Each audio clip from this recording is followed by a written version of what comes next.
Has a room full of educators ever made you feel like your opinion doesn't matter? Here's what to do. My name is Nick Coletti, and welcome to the Sped Space Podcast. Welcome back, guys.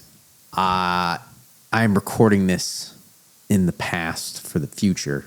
I guess that's how all recordings work. And I'm a married man. Yeah, as of the time of this release. As me saying this, I am not a married man, but by the time you hear this, I will have been married. And I'm sure I feel awesome and I'm having a great time on my honeymoon. But in the meantime, I am here today to share with you one of my tightly guarded secrets, which is how I prepare for a special education meeting. And I've never been secret about it, but I will show you the document that I use. It's super sophisticated. So if you want to follow along, you might want to watch this episode on YouTube. I will do a good job of reading. And it's not sophisticated, just like this isn't a secret. So nothing huge, but let me just get this up. What this is a document that I call the parent agenda document. So this is a document that all my clients will be very familiar with. And we fill it out. We fill it out before the meeting. Basically, what do we want to discuss at the meeting? And this is a critical piece of a critical document, if you will, that I use in order to advocate for my clients. And I think it's a really good idea for you to use it too, because it helps you prepare for the meeting, just like the schools prepare for the meeting, and you should prepare too. This is how you organize what you want to discuss. It's also formatted in the order of which a good IEP meeting should go. So let's just go through it top to bottom. First thing, right up top, you can see that it says draft. I always put that because it's important for the parents to know that this is a draft and a working document. And it always is. But, SPED teams, you should do this too. You should send out draft IEPs. But it's a draft version. Next thing is record meeting. Depending on your state, you can record the meeting. You got to figure out if you can or you can't. Connecticut and New York, you can record the meeting. You just go in and say, hey, I'm going to record the meeting. And they'll have to record it too. But, my hair is mirrored. That's weird. But you can record the meeting. So I always just put a note for myself because when I first started, I used to forget. So I have it bolded for myself. What I'll do too, when I'm done, I'll take this draft off and I will put in a title of the name of the document, which will be, kid's first and last name. What kind of meeting is it? So is it an annual IEP meeting? Is it a program review? Is it a eligibility determination? Is it a whatever? So first, last name, name of the meeting, the date of the meeting, the time of the meeting, and then I'll put the link in there if it's going to be virtual or if it's going to be in person. I'll just note it's in person. Just stay organized. That's for me more so, but. And then we go from here. It's in the order of the meeting. So typically, a good meeting is going to start off with introductions, procedural safeguards, and then parent input. They're going to ask you, how are things going? How's your perception? So right here is where I ask the same question over and over and over again to my clients, which is, what are your concerns about your child's education? And so I would just start writing concern after concern after concern, and don't leave anything off. Put them all there. When you're done, you can then go back and start putting them together. Try to see where things go together. So, for example, I had a meeting last week, I guess as of this recording 2 weeks ago, confusing, I had it a few days ago, with a child, and we spent an hour and a half. Anything else? Anything else? Anything else? What are your concerns? Anything else? Anything else? And eventually, a theme emerged. Looking at what the team had said was concerns, and then looking at what the parents' concerns were, I was able to deduce that it looks like what we could work on to address 99% of your concerns is perspective taking. The child has autism. It's very difficult for this child to do is take the perspective of others.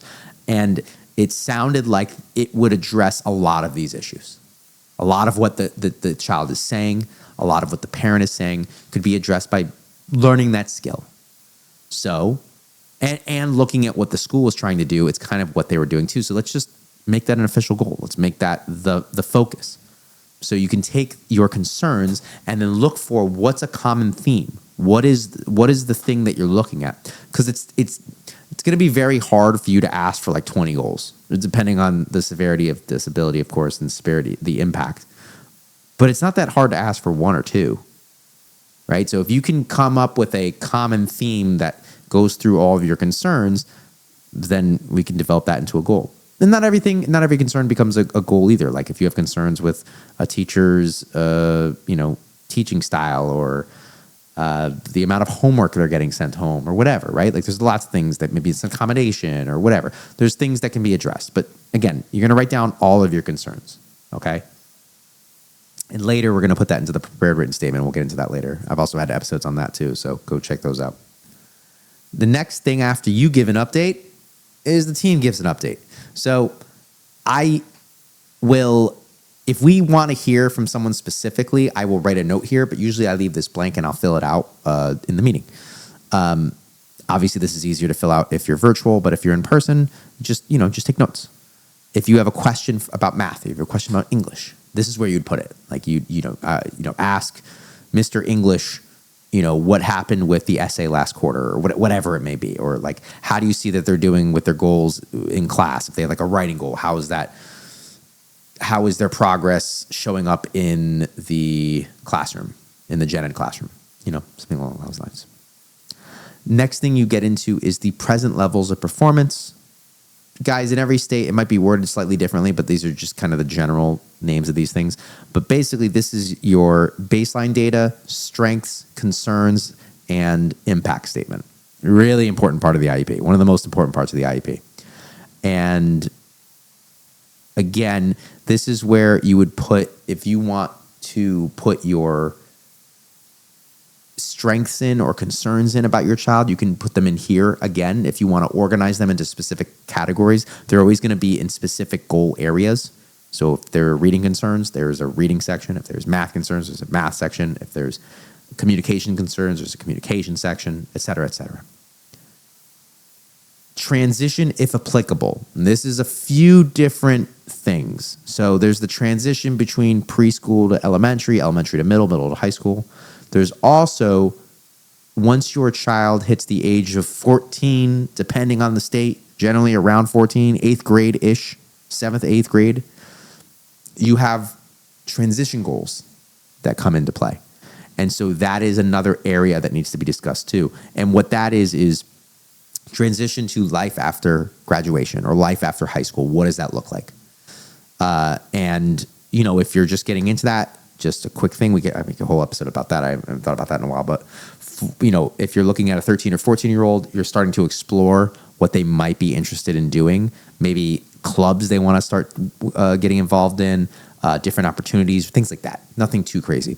And then throughout high school, you start making goals around, gonna apply to college, gonna develop a resume, going to visit colleges, going to get different internship opportunities, things like that, right? So it serves as two functions. So it depends on how old the kid is, and then it depends if there is a transition between schools. And so I would just put some information there, depending. Goals/objectives. Some states have objectives, some states don't. Some states have objectives if it's just certain criteria is met, but all states have goals. And this is, what are the goals? If they sent you a draft version, if you listened to last week and you asked for a draft and you got it, you could put in each of the goals that they have there. You can then also add in your ideas for goals. What are some things that you'd like your child to work on? And then you go over them. You just have them all listed so you know what's up right here. You don't have to jump around. Same thing with the accommodations. You can list out the accommodations, things that you think are that your child might benefit from. I always would recommend that you review the accommodations. Guys, it's for parents.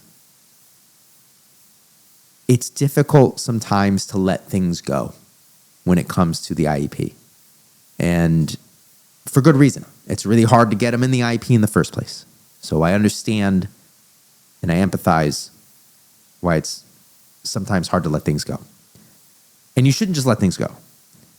But remember, the point of special education is to create an environment and to help your child develop the skills necessary to not need special education, to be independent, to be just like everybody else, not conformity-wise, but be able to access the general education curriculum like everyone else. So the more supports that are in place and the more goals and more this and that, the further away they are from true independence. So you always want to review the accommodations and genuinely look at things that you can take away or things that you can alter or add in, for that matter, if they need it. I'm not like a hawk that you need to put everything in or take everything out either way. I'm all about making an appropriate plan for our children.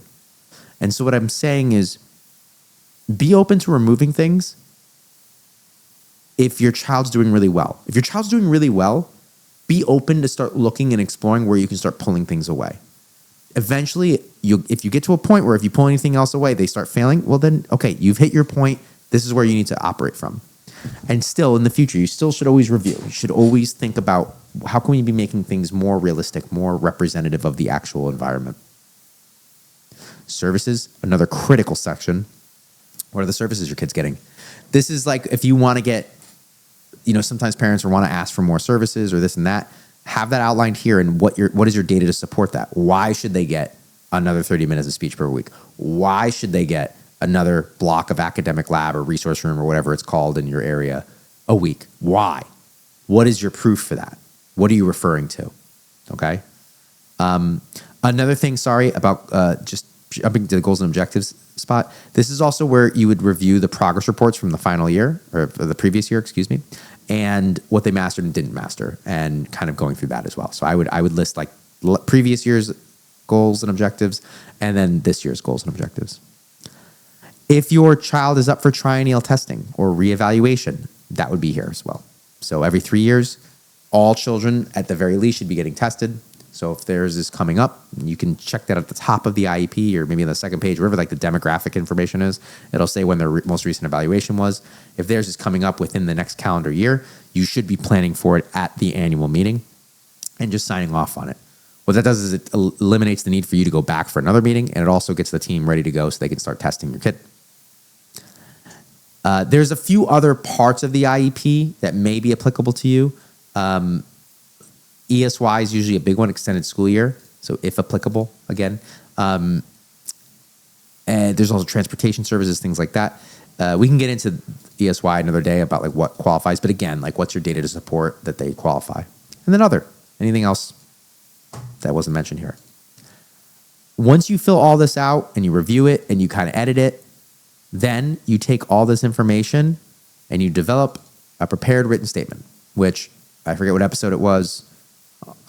You got to go find it. It's one of the episodes, but I talk in detail about writing a prepared written statement. And just to recap real quick, why you want to write one, it's a way to encapsulate all of your concerns, which is everything you've written in this document, in a written statement, and it's put directly into the IEP.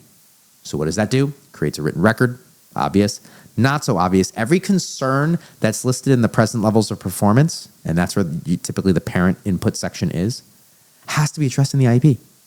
So if you put a concern in there, they have to address it in writing. Now, they may not agree with it, but they have to say that they reject it or they're not doing it for whatever reason in a prior written notice. Again, that's a conversation for another day, but all of this leads to the prepared written statement. And that all leads back to that initial question that I opened the podcast up with today, which is, do you ever feel like you're walking into the meeting and they're not listening to your opinions? They'll listen to you here because this is organization. You're not jumping all over the place. You're not seeming like a hectic or kind of all disheveled or whatever. You're organized. You're ready to go. You know what you want. You know what you want for your kid, and it's all written down. You could just read it. Like, you don't have to memorize it. I don't memorize it. I pull things up all the time in the middle of meetings. I take things out. It's fine. You don't need to memorize these things. Read it word for word. It's fine. There's nothing wrong with it. So have this document open. If it's virtual, if it's in person, have it right here. These things are usually, just for context, not including the prepared written statement. I usually bump that down to its own page I just did that here so you can see everything. But the agenda itself is typically no more than 2 pages. 2 pages is fine. I don't try to limit it to a page. 2 pages is fine. Back and the front, or two pages stapled. That's it. This shouldn't be a crazy large document. You might have everything else separately that you can go pull from if you need data or something like that. But this document itself should not be anything crazy. 2 pages max. A lot of these are even like half a page, depending on if it's like a program review. Sometimes it's just like we're just doing one thing. We're just looking at one goal. We're just looking at one accommodations or something. It's like it doesn't need to be crazy. So it doesn't need to be anything nuts. I need to go practice my dance for my first dance. So I got to go do that. That's already been done as of the release of this episode. So I got to get going. Quick episode today. Thank you guys for watching. I appreciate you guys. Please check out GreenwichSEAdvocates.com, specifically GreenwichSEAdvocates.com/resources. If you'd like to join the Sped Space Newsletter, you should join it. Hopefully I'll release. Well, yeah, I have the first one written, but I didn't release it yet because I want to get some people on it. So hopefully we get 10 or so people, and I'll start releasing the newsletter. Check out, like and subscribe on YouTube if you're on YouTube right now, and follow us on Instagram, GSE Advocates, at GSE Advocates. If you're on the site joining that newsletter and you need any help with any advocacy services, feel free to submit the form on the front page. If you have any questions for me or want to be on the show, please email thespedspace@gmail.com, and I'll get back to you in a couple weeks when I'm back from my honeymoon. Thank you guys. Have a wonderful day, and I'll see you later.